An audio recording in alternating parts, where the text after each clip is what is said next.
A day in my life as a changing person. So, as you can see, ito ang ginagawa natin sa araw-araw. Siyempre, since we have our business, pinapakita natin sa tao kung gaano kaganda yung negosyo. And, ayan ang hindi mawawala sa araw natin. So, ang pag-take ng ating Lux Slim product.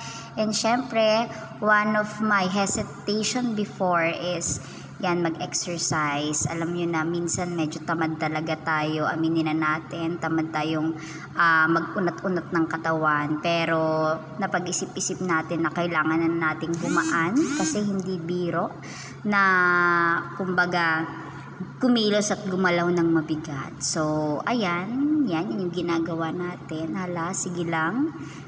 Nakikita nyo naman guys, medyo malaki ang siya natin. So, I'm so excited syempre sa mangyayari for almost 2 to 3 months pa. And na-realize ko na nakaka-enjoy naman pala talaga na mag-exercise.